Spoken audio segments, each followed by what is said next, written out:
الشیطان الرجیم بسم اللہ الرحمن الرحیم یا ایہا الذین آمنوا کتب علیکم الصیام کما کتب علی الذین من قبلکم لعلکم تتقون ایاما معدودات فمن كان منكم مريضا أو على سفر فعدة من أيام أخر وعلى الذين يطيقونه فدية طعام مسكين فمن تطوع خيرا فهو خير له وأن تصوموا خير لكم إن كنتم تعلمون صدق اللہ العظیم۔ دوستو،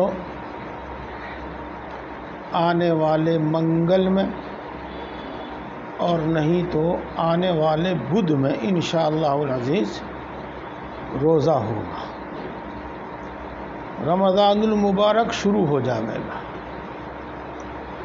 ان آیات شریفہ میں رمضان المبارک کے احکام ہیں، تو جہاں تک سلسلہ پہنچا تھا تفسیر کا وہاں سے چھوڑ کر آج ان آیات کی تفسیر کی جا رہی ہے۔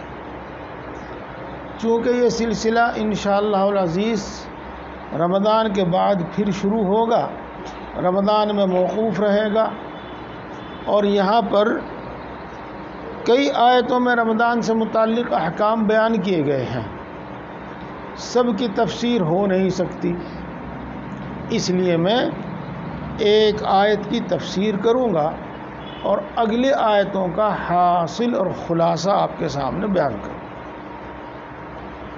اس سے پہلے وہ بات دہرا دوں جو آپ میری زبان سے بار بار سنتے رہتے ہیں، اور وہ بات یہ ہے کہ علم دین حاصل کرو اور عمل کے وقت سے پہلے حاصل کرو، تاکہ وقت پر عمل ہو سکے اور صحیح عمل ہو سکے اور گمراہی سے بچ سکیں اور دوسروں کو بھی بتا سکیں، دوسروں کو بھی گمراہی سے بچا سکیں۔ کئی باتیں میں نے ایک ساتھ بتلا دی، ان کو دہرانا بھی چاہیے۔ جی، وقت سے پہلے علم حاصل کرو تاکہ وقت پر عمل ہو سکے، یہ اور گمراہی سے بچ سکیں، کوئی دوسرا ہمیں مس گائیڈ نہ کر دے، یہ اور ہم دوسروں کو بتا سکیں، دوسروں کی رہنمائی کر سکیں۔ ان سب فوائد کے واسطے علم دین پہلے سے حاصل کرنا چاہیے۔ چلو ایک بات اور بتائی دیتا ہوں، دنیا میں اور دنیا کی نعمتوں میں ہمارا یہ حال ہے کہ جتنا آ جاوے اتنا کم، اور یہ انسانی فطرت اور انسانی مزاج ہے، جیسا کہ خود رسول اللہ صلی اللہ علیہ وسلم نے ارشاد فرمایا کہ اگر انسان کے پاس ایک جنگل بھرا ہوا، پورا بھرا ہوا مال کا ہو تو وہ اس کو کم سمجھے گا اور یہ تمنا کرے گا ایک دوسرا جنگل اور مجھے مل جاوے مال کا بھرا ہوا۔ تو مال کی تو اتنی حبس ہے، اور جہاں تک دین کا مسئلہ ہے کم سے کم پر اکتفا کرنا چاہتے ہیں، کم سے کم پر تھوڑے سے تھوڑے پر قناعت کرنا چاہتے ہیں۔ اس میں ہمارا یہ مان ایسا نہیں ہونا چاہیے، بلکہ معاملہ اس کا برعکس ہونا چاہیے۔ چلیے، اے ایمان والو، تم پر روزہ رکھنا فرض کیا گیا ہے جیسا کہ تم سے پہلی امتوں پر روزہ رکھنا فرض کیا گیا تھا۔ اس بات معلوم ہو گئی کہ روزہ فرض ہے۔ اس آیت شریفہ سے یہ معلوم نہیں ہوتا کہ کس مہینے کس دن کا روزہ فرض ہے، یہ بھی معلوم نہیں ہوتا کتنے دن کا روزہ فرض ہے، یہ اگلی آیات سے معلوم ہوتا ہے۔ مراد رمضان المبارک کا روزہ ہے، یہ تو بات صاف ہے۔ یہاں ایک بات خاص طور سے بتلائی گئی ہے کہ جیسے روزہ تم پر فرض کیا گیا ہے، ایسے ہی تم سے پہلی امتوں پر بھی روزہ فرض کیا گیا تھا۔ اس سے اس حکم کو آسان کرنا مقصود ہے۔ اس سے دو بات سمجھ میں آتی ہیں۔ پہلی بات تو یہ بہت ضروری حکم ہے، بہت فائدے والا حکم ہے، اسی لیے پہلی امتوں پر بھی فرض تھا اور ہم پر بھی فرض ہے، ایک بات۔ دوسری بات، جب مشقت ہو اور سب اس مشقت میں ہو تو آسان ہو جاتا ہے، اور ایک دو مشقت میں ہو تو مشکل ہو جاتی ہے۔ گاڑی میں آپ سفر کر رہے ہوں، ایک آدمی کھڑا ہوا ہو، دو آدمی کھڑے ہوئے ہوں، تو ان کو کھڑا ہونا بہت مشکل معلوم ہوتا ہے، دشوار ہوتا ہے، اور بہت سارے لوگ کھڑے ہوئے ہوں تو اگر ان کو کھڑے ہونے کی بھی جگہ مل جاوے تو غنیمت ہے۔ یہ ہے۔ چلو، یہود پر تو 40 روزے فرض ہیں۔ حضرت موسیٰ علیہ السلام سے اللہ تبارک و تعالیٰ نے وعدہ فرمایا تھا کہ تم 30 روزے رکھ کر آؤ، پھر ہم تم کو کتاب عطا کریں گے۔ موسیٰ علیہ السلام 30 روزے رکھ کر اور منہ خوب اچھی طرح سے صاف کر کے پھر کوہ طور پر گئے تھے۔ اللہ تبارک و تعالیٰ نے فرمایا تھا کہ روزے دار کی منہ کی بدبو تو مجھے مشک کی خوشبو سے بھی زیادہ بھلی معلوم ہوتی ہے، جاؤ 10 روزے اور رکھ کر آؤ۔ پھر موسیٰ علیہ السلام نے 10 روزے اور رکھے، اس طرح 40 روزے مکمل ہو گئے، تو ان کی امت یہ 40 روزے رکھتی ہے۔ نصارہ، عیسائی، کرسچن اول تو انتہائی بے مذہب لوگ ہیں، یہ کوئی مذہب ان کا باقی رہا ہی نہیں۔ یہود میں تو کچھ ہے بھی، ان میں کچھ ہے ہی نہیں، لیکن پھر بھی ان کی شریعت میں بھی روزے فرض تھے۔ مجھے معلوم نہیں کتنے فرض تھے، مجھے کچھ یاد پڑ رہا ہے کہ 35 روزے شاید ان پر فرض تھے۔ بہرحال ان پر بھی روزے فرض تھے۔ اس کے علاوہ ہمارے ہندوستان میں جو ہنود رہتے ہیں وہ بھی برت رکھتے ہیں، اپنی من پسند برت رکھتے ہیں، وہ اپنا من پسند برت رکھتے ہیں۔ من پسند کا مطلب سمجھ رہے ہیں آپ؟ ہاں، کس وقت شروع کریں گے، کس وقت ختم کریں گے، دن میں کیا کھاویں گے، کیا نہیں کھاویں گے۔ انہوں نے روزے کی حقیقت ہی بدل دی، اس کی صورت بالکل ہی بدل دی کہ بھئی ان نہ کھاؤ، یعنی دال چاول نہ کھاؤ، آٹا روٹی نہ کھاؤ، اور کیا کھاؤ؟ پھل کھا لو، دودھ پی لو، کوئی دقت کی والی بات نہیں۔ بجائے مشقت کے اور مزے آ گئے، 10 دن 15 دن 20 دن۔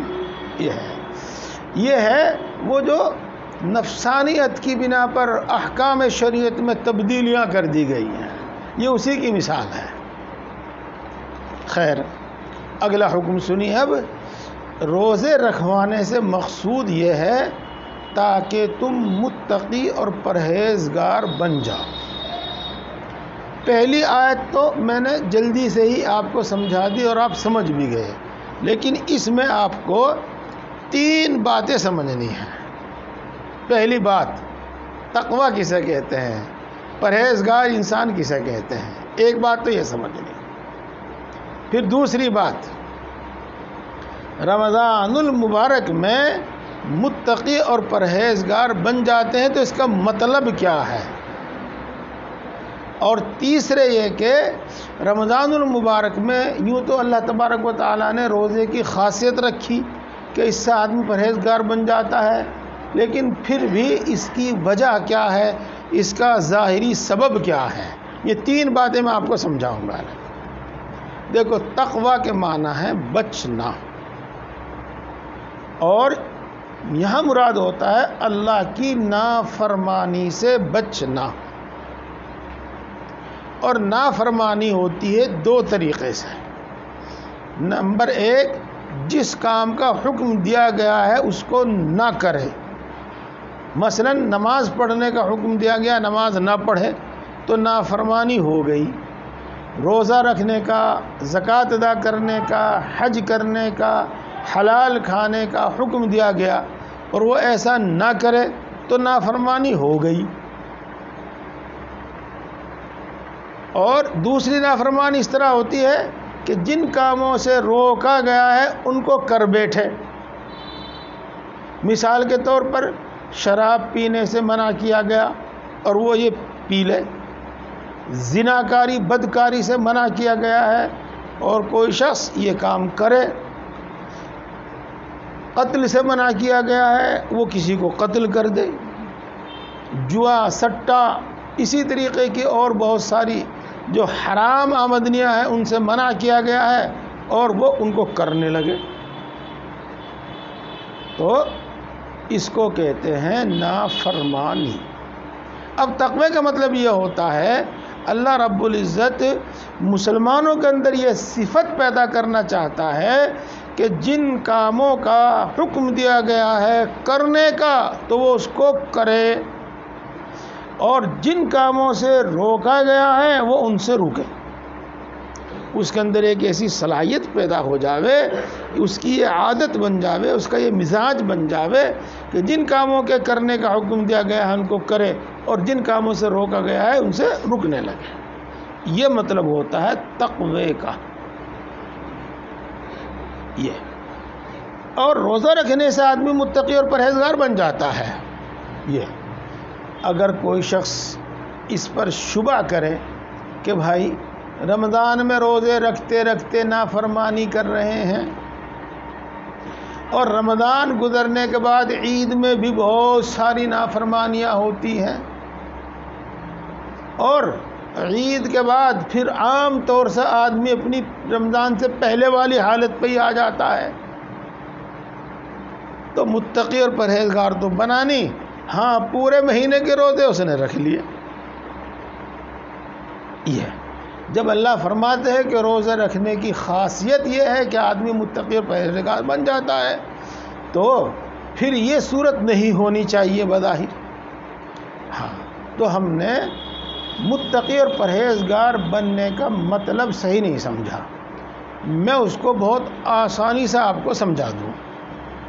مثال کے طور پر لوہا ہے، اس کو گرم کر دیا گیا، اس قابل کر دیا گیا کہ اس کو جس طرح موڑنا چاہتے ہیں اس طرح موڑ لیں، اگر ہم اس کو لمبا کرنا چاہتے ہیں تو لمبا کر دیں، اور اگر ہم اس کو چھوٹا کرنا چاہتے ہیں تو اس کو چھوٹا کر دیں، موٹا کرنا چاہتے ہیں موٹا کر دیں، پتلا کرنا چاہتے ہیں پتلا کر دیں، یہ ہو جائے گا۔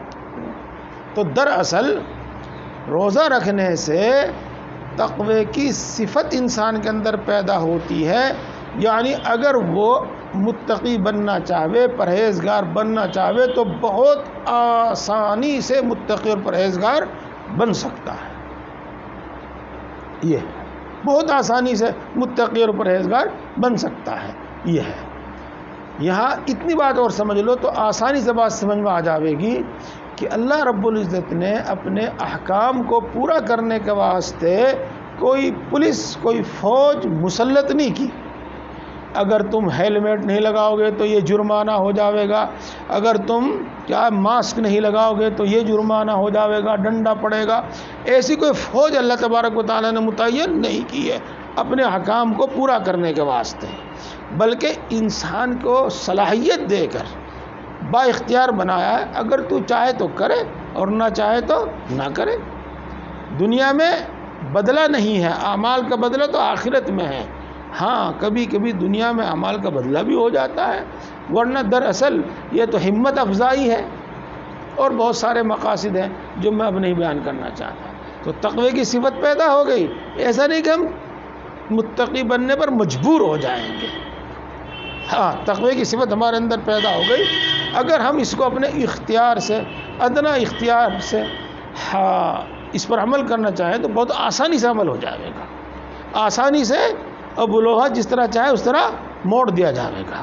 ایک دوسری مثال بھی ہے، آٹا گوندا جاتا ہے روٹی پکانے کے لیے ہاں، تو اب تو خیر باتیں الگ الگ ہو گئی، پہلے عورتیں میں انگلی مار کر بتایا ابھی نہیں گوندا، ہٹ کے گوندی سے اور گوندی سے، تو روٹی پکانے قابل جب ہو گیا نا تو آٹا گوند گیا۔ جب آدمی کے اندر یہ صفت پیدا ہو گئی کہ وہ اب آسانی سے حکموں کی پابندی کر سکتا ہے، جن سے منع کیا گیا ہے ان سے رک سکتا ہے، تو تقوی کی صفت اس کے اندر پیدا ہو گئی۔ اب اپنا وہ ارادہ اور اختیار استعمال کرے تو متقی اور پرہیزگار ہو جائے گا۔ خوب سمجھ میں آ گئی بات؟ اب یہ کوئی اشکال نہیں ہوگا کہ میں روزہ رکھتے رکھتے گناہ کر رہا ہے، رمضان گزرتے ہی پھر نمازیں چھوڑ دی ہیں۔ ہاں صفت تو ہے اس کے اندر، اگر وہ بننا چاہے تو متقی بن جائے گا۔ اب تیسری بات اور سمجھو، اور جیسے آپ توجہ سے سنتے ہیں اسی طرح توجہ سے سنتے رہیے، لیکن میں اور زیادہ توجہ آپ کی چاہوں گا۔ اصل میں انسان کے واسطے اللہ تبارک و تعالیٰ کی نافرمانی میں دو چیزیں رکاوٹ ہیں، اصولی طور پر دو چیزیں رکاوٹ ہیں، ایک نفس اور ایک شیطان۔ شیطان تو مشہور ہے ہی، ہاں، ان الشیطان لکما عدو مبین، اور یہاں تو آدم اور حوا کے لیے کہا گیا ہے، اور دوسرے موقع پر تمام مسلمانوں کے لیے کہا گیا کھلا دشمن ہے شیطان تمہارا۔ اور وہ کیا دشمنی کرتا ہے؟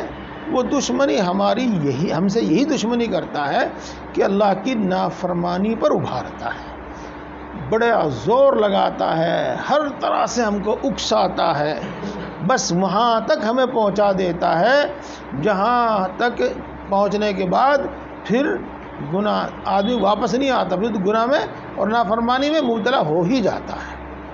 اللہ رب العزت نے ہم کو متقی اور پرہیزگار بنانے کے واسطے یہ انتظام فرمایا کہ شیاطین کو قید کر دیا، سرکش شیاطین کو تو کر ہی دیا تاکہ وہ ہم کو بہکا نہ سکے۔ اس طرح ایک دشمن ہمارا قید ہو گیا، دوسرا دشمن ہمارا نفس۔ نفس کیا ہے؟ دراصل کچھ خواہشات ہیں، جو خواہشات ہمیں اللہ کی نافرمانی کا سبب بنتی ہیں۔ اللہ نے نفس کی خواہشات کو کمزور کرا، کھانا بند، پینا بند، بیوی سے ہم بستر ہونا بند، صبح صادق سے لے کر غروب آفتاب تک۔ اس سے نفس کی خواہش کمزور پڑے گی، یعنی نفس کی طاقت کمزور پڑے گی، ہمارا دشمن کمزور پڑ جائے گا، یہ ہے۔ اسی طریقے سے ایک سونے کی خواہش ہے آدمی کی، یہ بھی بڑی مرغوب ہے۔ ہاں، تو رات کو جو تراویح پڑھی جاتی ہیں اور صبح صادق سے پہلے ہی، یعنی رات میں ہی سحری کھائی جاتی ہے، اس کے بنا پر سونا بھی بہت کم ہو جاتا ہے۔ اس طریقے سے نفسانی خواہشات کم ہو جاتی ہیں اور نفس کی طاقت کمزور پڑ جاتی ہے۔ ایک دشمن تو قید کر دیا گیا اور دوسرا دشمن کمزور کر دیا گیا۔ اب ہمارے لیے تقوی پر، ہدایت پر عمل کرنا، اللہ کے حکموں پر چلنا آسان ہو گیا۔ اور دیکھو، آدمی 2 دن 4 دن 6 دن جس کام کو کر لیتا ہے تو عادت ہو جاتی ہے۔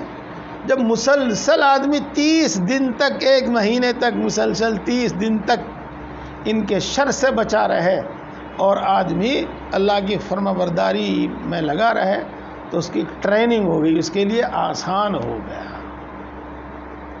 اب آپ اچھی طرح سمجھ گئے ہوں گے کہ واقعی رمضان کو دخل ہے ہدایت میں، دخل ہے متقی اور پرہیزگار بنانے۔ ایک بات اور بھی ہے، میں اس بات کو دوبارہ کہتا ہوں، آپ ماشاءاللہ پہلے ہی سے توجہ سے سن رہے اور میں نے کہا تھا اور توجہ سے سن رہے، اب میں پھر کہوں گا ایک بار اور توجہ سے سنیں۔ جب آپ اپنے آپ کو سنوارنا چاہیں، اپنے آپ کو بدلنا چاہیں تو 2 کام کریں، 2 کام کریں۔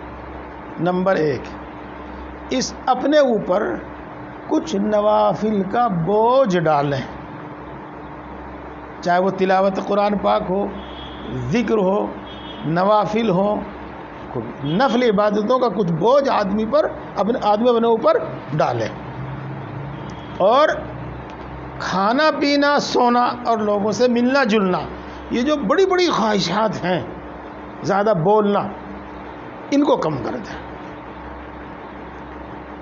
اس طریقے سے اپنی اصلاح بہت آسان ہو جاتی ہے، آسان ہو جاتی ہے۔ یہ بات سمجھ میں آئی گئی ہوگی؟ ہاں، یوں کہتے ہیں، آج میں نے الارم بل لگایا، جب گھوڑے کو سدھانا ہوتا تھا، سواری کے قابل بنانا ہوتا تھا، یا کوئی اور جانور مست آ جاوے تو اس کو سدھانا ہوتا تھا، تو یہی کرتے تھے۔ نمبر 2، اس پر کچھ مشقت، کام کاج زیادہ ڈال دیتے تھے، اور اس کا کھانا دانا کچھ کم کر دیتے تھے۔ کھانا دانا کم کرنے سے طاقت کم ہو جاوے گی، کم پڑ جاوے گی، اور کام کا بوجھ بڑھنے سے، مشقت بڑھنے سے جو کچھ اندر طاقت ہے اس میں وہ بھی مزمحل ہو جائے گی، کمزور پڑ جائے گی۔ اس طریقے سے وہ سیدھا ہو جائے گا۔ تو یہ عام اصول ہے اپنے آپ کو بھی سنوارنے کا اور دوسرے کو بھی سنوارنے کا۔ اسی اصول پر عمل کرتے ہوئے اللہ رب العزت کے عمل سے ہی ہم نے یہ اصول سمجھا ہے، رمضان المبارک میں ہمارے اوپر کچھ عبادت کا بوجھ ڈالا گیا، مثلا تراویح، اور ہماری خواہشات کم کی گئی، کھانا پینا، سونا، اور لوگوں سے ملنا جلنا بھی کم ہو جاتا ہے۔ یہ اس طریقے سے آدمی متقی اور پرہیزگار بن جاتا ہے۔ تو بہت ساری بات آپ کی سمجھ میں آ گئی ہوں گی، مجھے امید ہے۔ اللہ تبارک و تعالی ہم سب کو سمجھ اور عمل کی توفیق عطا فرمائے۔ اور بھی کچھ باتیں ہیں، میں مختصر بتاتا ہوں۔ آگے اللہ تبارک و تعالی نے ارشاد فرمایا ایام معدودات۔ میں نے عرض کیا تھا کہ پہلی آیت شریفہ سے کہیں یہ معلوم نہیں ہوتا کہ کس مہینے کے روزے رکھنے ہیں، اور یہ معلوم نہیں ہوتا کتنے روزے رکھنے ہیں۔ پھر جب اللہ نے یہ ارشاد فرمایا چند دن، گنے چنے دن، تو اس سے بھی معلوم نہیں ہوا کہ کتنے دن، اور اس سے بھی معلوم ہوا کہ نہیں معلوم ہوا کہ کن دنوں میں روزہ رکھنا ہے۔ آگے اللہ تبارک تعالی نے ارشاد فرمایا شہر رمضان الذي انزل فيه القرآن هدى للناس وبينات من الهدى والفرقان فمن شهد منكم الشهر فليصم۔ اس آیت شریفہ سے جا کر معلوم ہوا کہ ہمیں رمضان کے روزے رکھنے ہیں، اور پورے مہینے کے روزے رکھنے ہیں، اور چاند کا مہینہ یا 29 دن کا ہوتا ہے یا 30 دن کا ہوتا ہے، لہذا متعین ہو گیا کہ 29 روزے رکھنے ہیں یا 30 روزے رکھنے ہیں، اور یہ بھی متعین ہو گیا کہ رمضان کے مہینے میں رکھنے ہیں۔ یہ بھی بات ہو گئی۔ ایک دو بات اور جو قرآن پاک میں بیان کی گئی ہے وہ بھی سن لیجیے گا۔ اگر کوئی شخص ایسا بیمار ہے کہ روزہ نہیں رکھ سکتا، اور اس میں عام طور سے ایسے حکیم اور ڈاکٹر کا فیصلہ مانا جاوے گا جو شریعت کے مسائل سے بھی واقف ہو کہ کن حالت میں، کیسی حالت میں، کن حالتوں میں، کیسی حالت میں روزہ نہ رکھنے کی اجازت ہے، اس سے بھی واقف ہو، اور وہ اپنے فن میں بھی ماہر ہو کہ ہاں ان حالات میں روزہ نقصان دہ ہے، تو اس کی رائے مان لی جاوے گی۔ اگر وہ یہ کہے کہ روزہ رکھنا تمہیں نقصان دہ ہے تو پھر روزہ نہ رکھے، اس کے لیے اب روزہ نہ رکھنے کی اجازت ہے۔ یہ تو بات ہوئی گئی۔ ہاں، اب جو باتیں میں نے آپ کو بتائی ہیں اس کا الٹا بھی سمجھ لو آپ۔ مثال کے طور پر غیر مسلم ڈاکٹر کہیں تو چونکہ اس کو یہ معلوم نہیں کہ کن حالات میں روزہ نہ رکھنے کی اجازت ہے اور کن حالات میں روزہ رکھنا ضروری ہے، اس لیے اس کی رائے کا اعتبار نہیں۔ مسلمان ڈاکٹر کہیں، جس کے مسائل کا علم ہو وہ کہیں، ورنہ لوگوں کے اپنے اپنے نظریات ہیں، اپنے اپنے نظریات، اور وہ ٹھونستے رہتے ہیں۔ وہ ایک ڈاکٹر صاحب تھے اور مسلمان ہی تھے، اور تھے بھی کہرانے کے، رہتے تھے کہیں اور وہ، وہ کھاتے پیتے رمضان میں. وہ کہتے تھے جی میری باڈی جو ہے میں 6 فٹ کا ہوں پورا اور قریب 1 کوئنٹل وزن ہے میرے میں, میری باڈی کو 10 لیٹر پانی چاہیے, بتا کیسے رکھ لوں میں روزہ؟ تو بتاؤ ان میں سے کوئی بات شریعت کے مطابق یہ سب اپنی من مانی ہے. اسی طریقے سے اور لوگ تو ان کی بات کا اعتبار. ہاں مسلمان ڈاکٹر, پرہیزگار ڈاکٹر جو شریعت کے حکم کو سامنے رکھتا ہو اور شریعت کے حکم سے اس کی بات کا اعتبار ہوگا. نمبر 2, خود انسان کا اپنا تجربہ ہو. جب بھی چل جائے گا اسے معلوم ہے کہ کس حالت میں روزہ نہ رکھنے کی اجازت ہے, اور اس کو ایسی حالت پیش آ جاوے خود, اور وہ اپنا فیصلہ کہاں کا مجھے میں روزہ نہ رکھوں, تو بھی بات درست ہے. چلو جو شخص بیمار ہے اور اس نے روزہ نہیں رکھا تو پھر کیا کرے گا؟ یہ اب اس کی 2 صورتیں ہیں.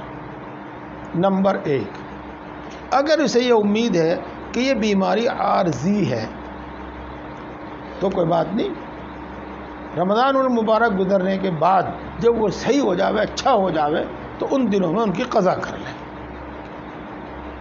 اور اگر وہ ایسا بیمار ہے کہ بظاہر اس بیماری سے اب شفا کی امید نہیں ہے, یہ مثال کے طور پر جیسے کہ آج کل شوگر کی بیماری آ گئی, جاتی تو یہ ہے نہیں, اور اس میں پیاس بہت لگتی ہے, اس میں بھوک بہت لگتی ہے, اور وہ 15-17 گھنٹے بغیر کھائے نہیں رہ سکتا, یہ صورتحال پیدا ہو جاوے اور پھر دوسری جان پر بن آتی ہے.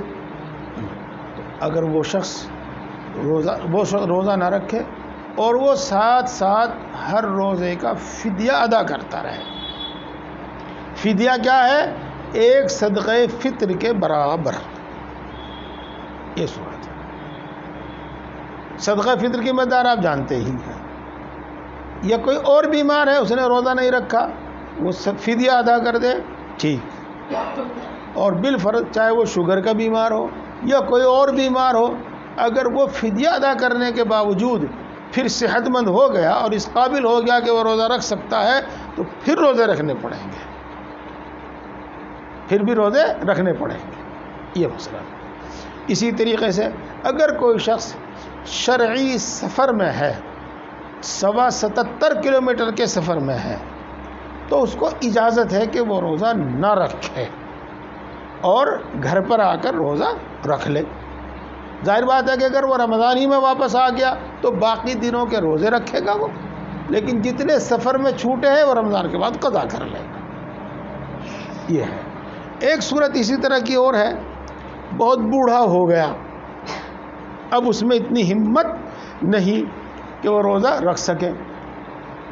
بوڑھا ہونے پر عام طور سے بیمار بھی ہوتا ہے, اب اس کو 2 گھنٹے 4 گھنٹے کے بعد دوائی بھی دینی پڑتی ہے, دن میں کئی بار دوائی دینی پڑتی ہے, تو بظاہر اب اس کے صحت یاب ہونے کی امید نہیں ہے, تو یہ بھی فدیہ ادا کرے گا, اور فدیہ 1 روزے کا صدقہ فطر کے برابر ادا کرے گا.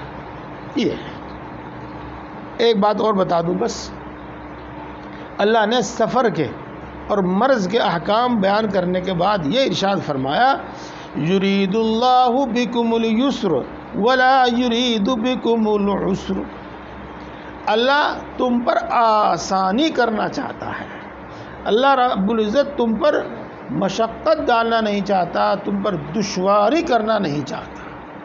اسی واسطے پہلی بات تو یہ کہ صرف 1 مہینے کے روزے فرض کیے, اور دوسری بات یہ کہ اس میں بھی بیماری کی صورت میں رعایت ہو گئی, کمزوری بڑھاپے کی صورت میں رعایت ہو گئی, سفر کی صورت میں رعایت ہو گئی. ایک مسئلہ اور سن لیجیے گا, اگر کوئی شخص سفر میں روزہ رکھ لے, حالانکہ اس کو نہ رکھنے کی اجازت ہے, اگر رکھ لے تو اس کا روزہ ہو جائے گا, اور پھر اس کو رمضان کے بعد رکھنے کی ضرورت نہیں ہے. اگر کوئی سفر میں پوری نماز پڑھے تو اس کو پوری نماز پڑھنے کی اجازت نہیں, اس کو قصر ہی پڑھنی پڑے گی. دیکھو دونوں مسئلوں میں فرق ہو گیا. نماز میں بھی ایک رعایت ہے تو وہ لینی ہے, اس لیے قصر ہی پڑھنی ہے, پوری نہیں پڑھنی ہے. روزے میں بھی ایک رعایت ہے لیکن یہ رعایت اختیاری ہے, اگر روزہ رکھنا چاہو رکھ لو، اور اگر نہ رکھنا چاہو نہ رکھو، بعد میں قضا کر لو۔